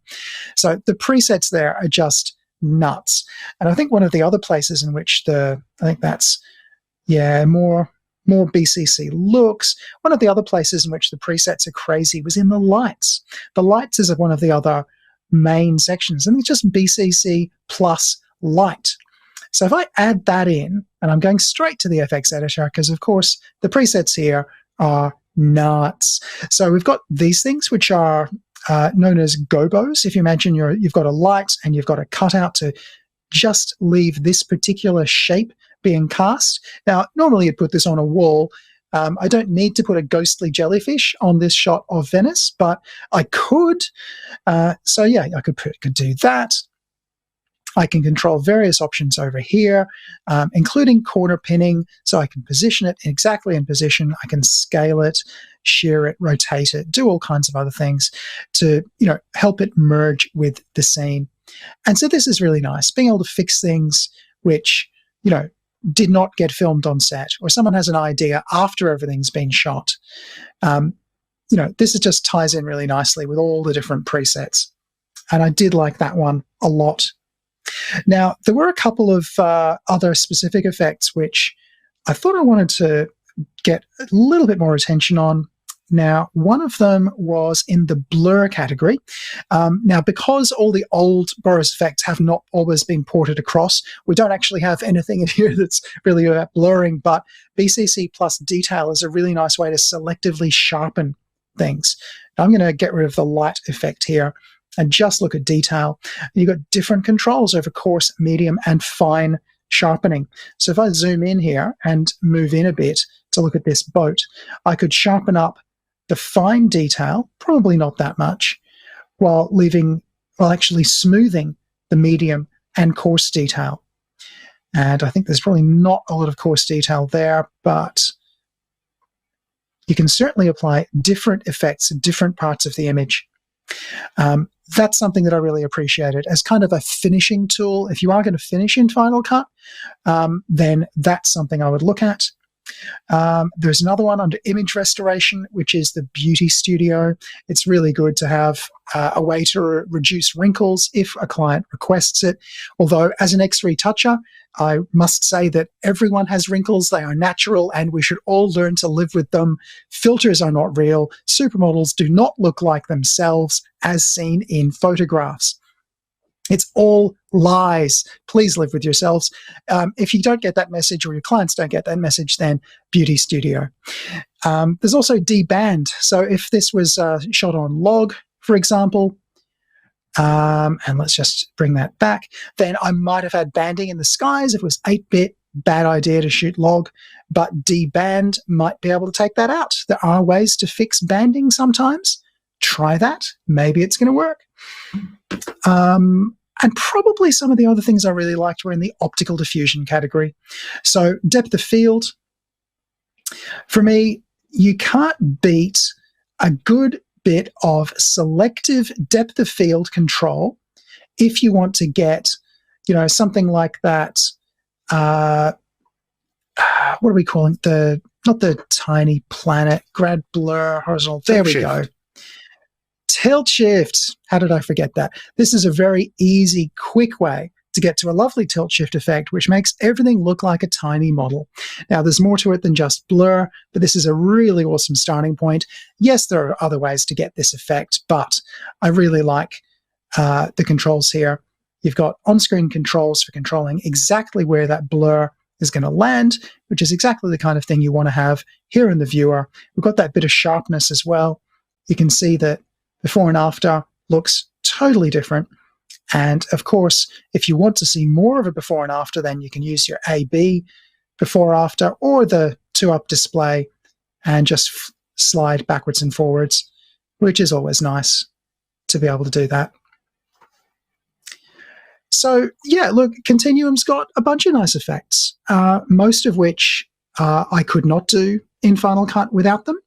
Now, it is possible to make your own effects in motion, and it's possible, if you have a Boris license, to use these in your own effects in motion. So, you could combine them into a single effect if you wanted to. So if you wanted to use, say, BCC color and tone, and use a really intriguing option there called Kelvin to transform the white balance that something was shot on from something to something else. So if you know that, you set the wrong white balance and you shot it on one particular Kelvin, but you need it to be on something else, then this will transform from one to the other, which I've kind of been wanting for a while.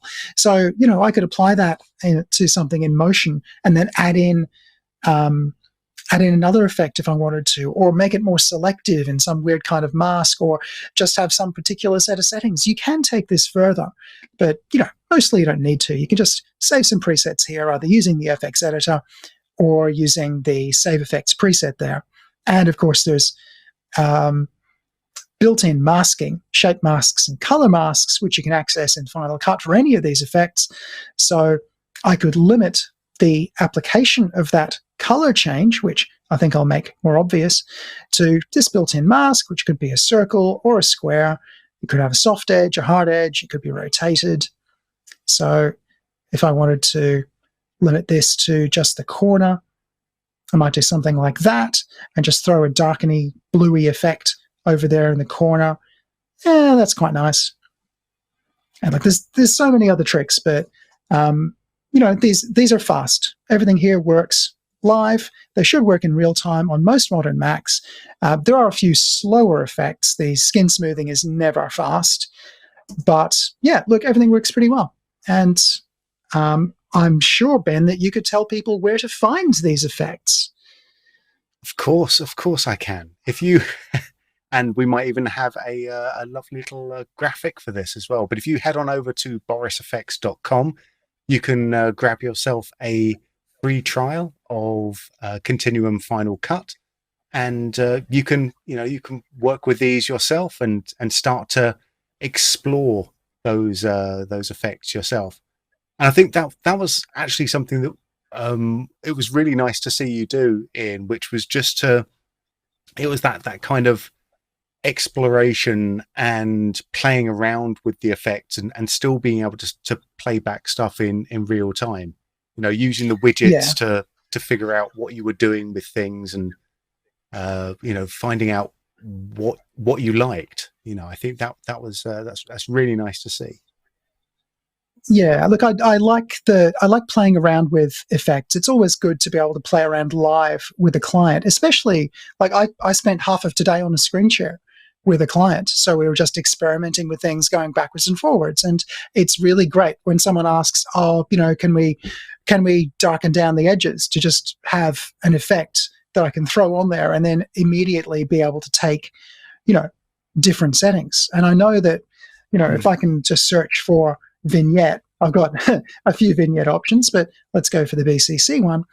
I know I've got options here, which is always something I can appreciate. It's really nice and quick to be able to just pull that over. Let's crank up the distortion, turn down the mix a little, and just hit play. There we go. So I think works.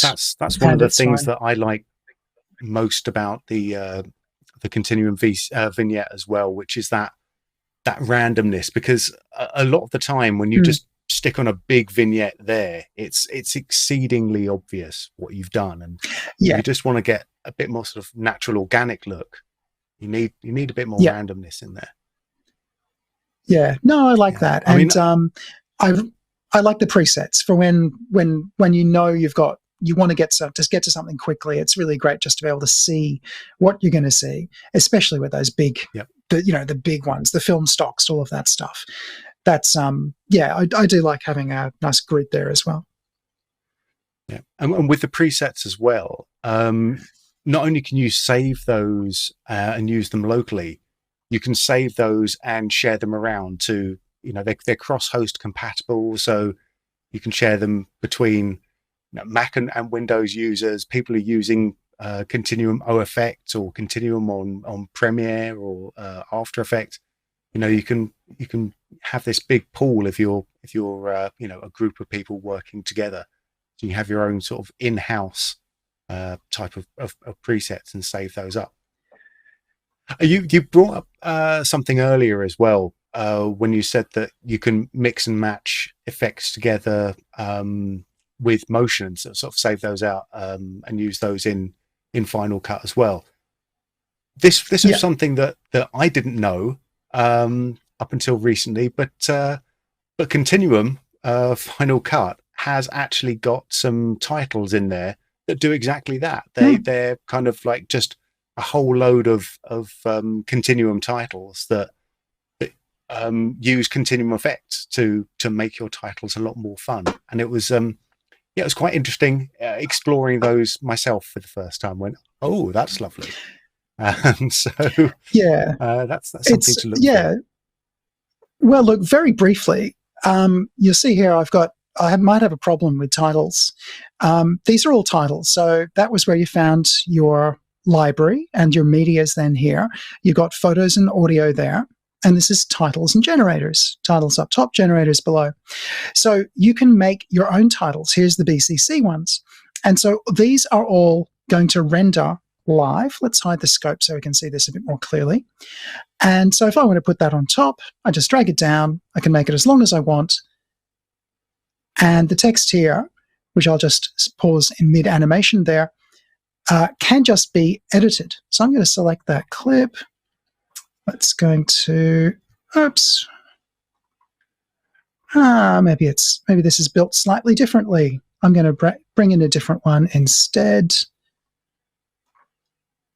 There we go. Well, I'm going to change it up here, go sideways. There we go. So just tap over. So whatever I do here will animate according to however it's been designed in motion. So with this one, we've got, some built-in shaking. But however much text I add, it will just keep on shaking and build that text in however you want. So motion is a super, super powerful thing. You can make regular projects like an After Effects project. But you can also make an effect. You can make a generator. You can make a transition. You can make a title.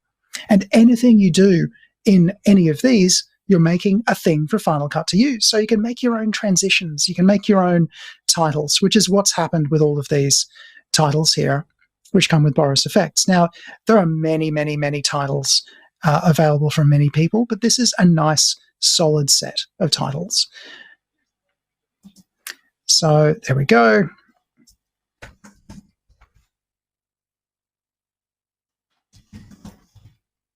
So you can move text around. You can change anything about the font and the size, all of this control.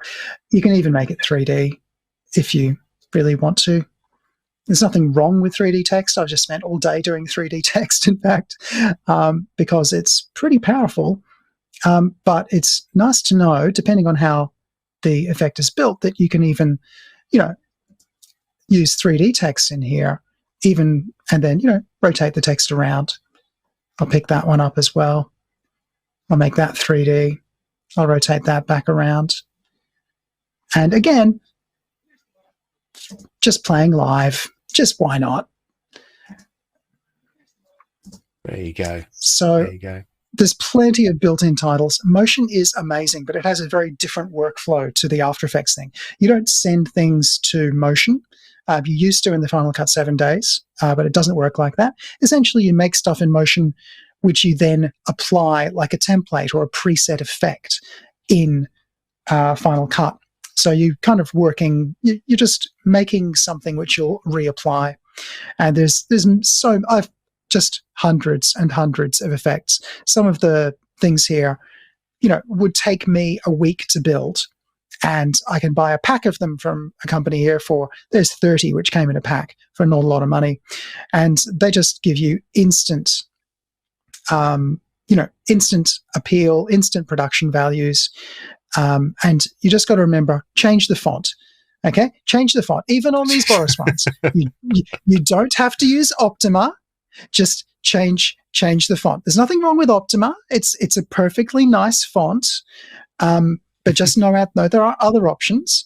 And don't forget to tweak the specific options. So if you do pick up any of these titles, this option here with all of the text is normally where you'd find all of the text options. I think something's a bit funny here. There we go. So that's where we find the text options. But the T is the specific options in this title. So the line color there is the color of that line. And each one of these is going to have different things exposed. So you'll get common things in the text elements, but remember you'll need to have the text exposed, and you'll find specific ones in the titles. So standard, fancy each time. There we go. So explore, change up, have fun, experiment. That seems to be the watchword there. We've run out of time, Ian. I could literally be talking for hours and hours and hours, but we've run out of time, I'm afraid. Soon we will be returning to the future, but that time is not now, because I want to give you a chance to talk a little bit more about your book, Final Cut Pro Efficient Editing.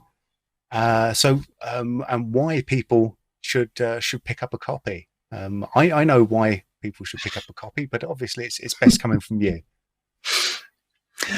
Cool. Well, I mean, I guess the reason I would recommend this very heavy book, which is, I don't know how many pages, 750 something, is that although a lot of people have shifted to learning online or through videos, I personally don't learn well from videos.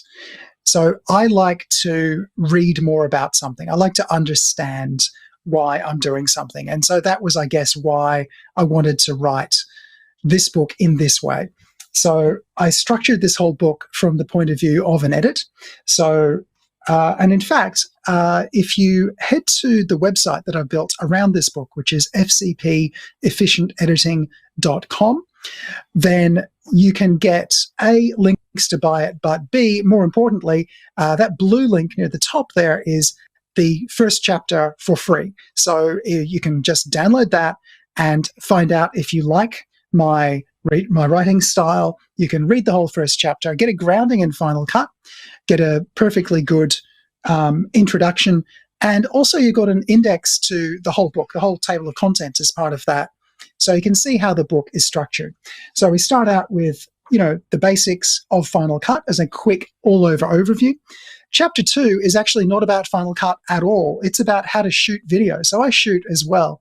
And it's how to plan. It's how you should, the basic settings on cameras that people need to understand. So even if you are an editor who doesn't shoot, this will help you communicate to your shooters better. So lots of tips about how to plan out the shoot. The rest of the book is all about Final Cut, though, and it's in 3 sections. The first part is how to bring in the footage, so all the stuff we talked about, media management, and the next 2 about reviewing and keywording, and then selecting, rating, and searching. So all about organizing, how to do that properly, and if the bigger the project, the more you should be doing that. It's not something that most editors do if you're working in other NLEs, but it will absolutely save you tons of time. And the longer the project goes on, the longer the job goes on, project means timeline, remember, the longer the job goes on, the more time you'll save. Then it's all about editing. Section 2 is about building a rough cut and finessing it to a fine cut. So the basic editing techniques, how you should approach the edit in Final Cut, and then all of the little niggly things, tons more we didn't talk about, how to deal with all the tools, all about storylines, how to neaten things up, and all the shortcuts, because there's shortcuts for everything. Then you got part 3, finishing and exporting. So much on color correction, did not even talk about that, but the biggest chapter, it's like 80 pages on color correction. That sounds exciting, doesn't it? 80 pages on color correction. And then also video properties. I think it does. I think it sounds great. color correction is an absolutely core part of any edit, and I'm glad. It really is. There's tons of stuff in there. Yeah, tons of stuff more. And then transitions, retiming, audio sweetening, audio effects, titles and generators, captioning, how to make captions, how to make your videos accessible, open captions and closed captions, and also stuff about dealing with different aspect ratios, which is really important, because you shouldn't be doing everything portrait. You shouldn't be doing everything widescreen. You should be meeting the viewer on whatever platforms you need to meet them on. And sometimes that means portrait, sometimes that means landscape. Final Cut does come with some features for doing that. It's very similar to what you got in Premiere. Not quite as advanced, in fact, because there's no built-in tracking in Final Cut. So it will find the thing of interest. If you change from widescreen to portrait, it'll find the person in the shot. Hey, well done. But it won't pan across. If the people move around in the shot, in Final Cut, it won't do that.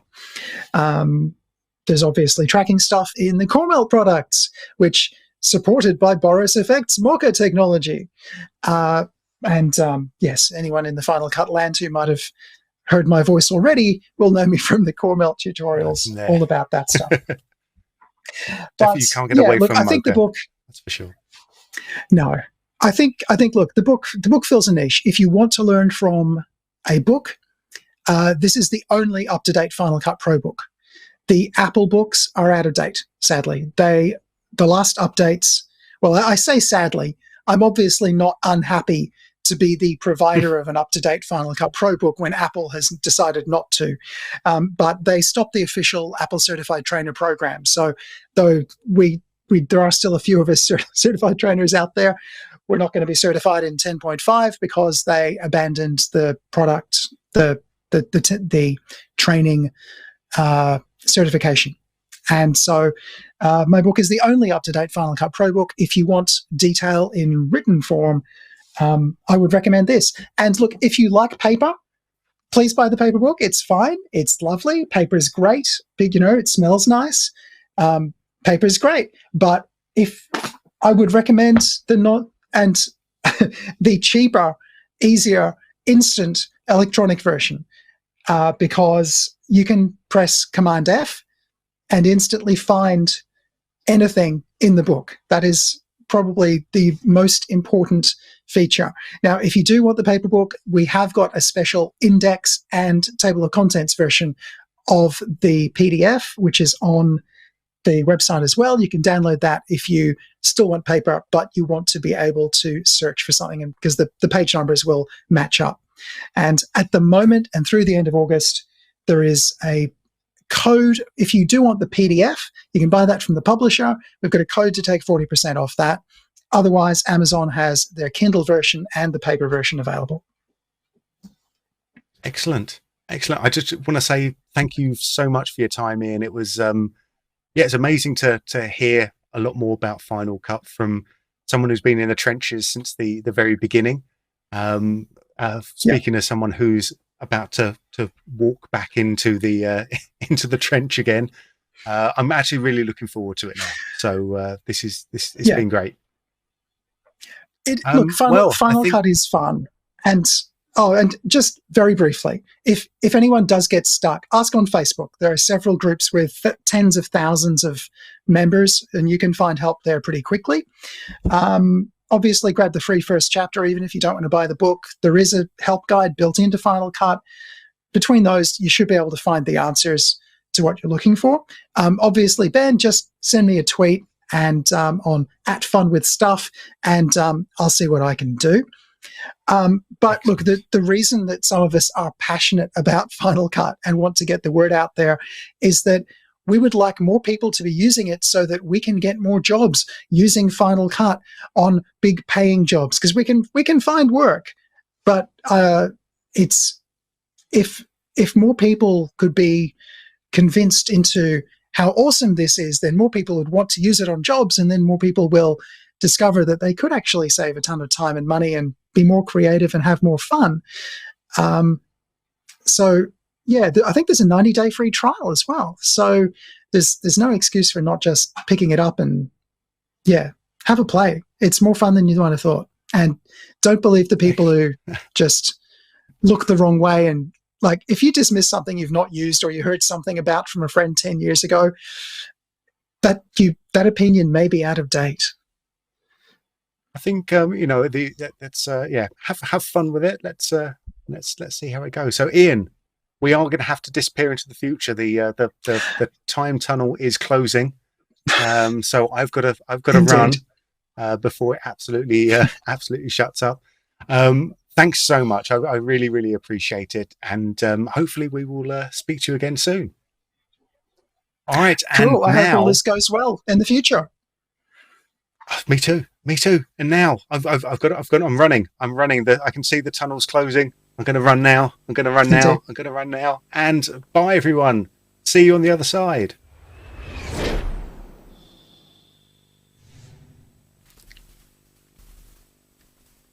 And I made it. I made it through the tunnel into the future, which is also the present. Thanks everyone for joining us on Boris FX Live. My name is Ben Brownlee, and that was our chat with Iain Anderson about Final Cut Pro.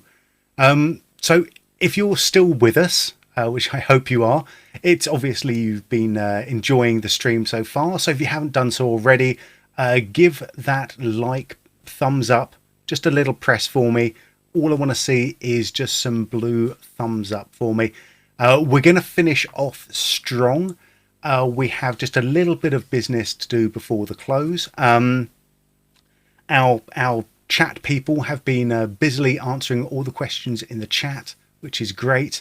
The differences between the backgrounds in the present and the past, people got them. Jazz VFX got the fact that the light in the background is now purple. That one there we go, that's now purple. That was blue previously. Jonathan Deeve looked at the fairy lights that were above the lava lamp. Those are not on, so there's a lot darker over here. In fact, the few people got those. Miguel A, Shoji Productions, Michael B also got that. Barbara got a stunning one the background on the TV is more sparkly than the one in the interview, which is great. Well done. I think someone else found that my t-shirt was different, obviously, but what no one else got. Hang on a second. This is the Clark Kent moment. I am now Ben from the past. Different glasses, obviously. Well done, everyone, for joining us. That wasn't part of the competition. The actual part of the competition was on borisfxlive.com, and it is closed. No more entries for this week's competition. We have a final winner who has won a copy of the Boris FX Suite. That is everything that we make, including Continuum that we have seen today, but also Sapphire, Mocha Pro, Silhouette, and the lovely Optics. And the lucky winner, who's going to get a 12-month subscription of the Boris FX Suite, is... who's it going to be? Anna Johnston. Anna Johnston, congratulations, Anna. Well done. You have won the Boris FX Suite, a 12-month subscription of it. If you are one of our winners, we will contact you in the next couple of days. One of the big advantages of signing up at borisfxlive.com is that we know how to get in contact with you, so we're not scrabbling to deal with prizes. We will get in contact with you and give you your prize shortly. All right. If you want to learn more about Continuum FCP, or in fact any of the products that we make, you can watch a replay of this live stream. It's going to go live very, very shortly after we finish here. But you can also go to the Boris FX website and go to the video tutorial page, where we have a huge number, like an absolutely ridiculous number of free tutorials for all of our products, and you can filter them through products. So if you're only interested in Continuum, you can have a look for Continuum, or you can filter them through series as well. We have some great series going, including a brand new or in fact the live replay series. There we go, very nice, thank you very much. But if we have a look at the series, look up at the very top of the page, though, because the series obviously hasn't made it in the website yet. So if we just go straight to the regular page, go all videos, and we will find at the very top, it's a brand new series. It's complex wire removals with Silhouette and Mocha Pro. You asked for it, we listened, we've got you.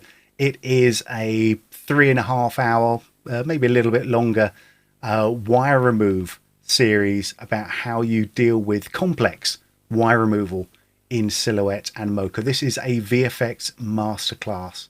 So if you're interested in high level VFX or just getting started, then the Boris FX videos are going to be there for you.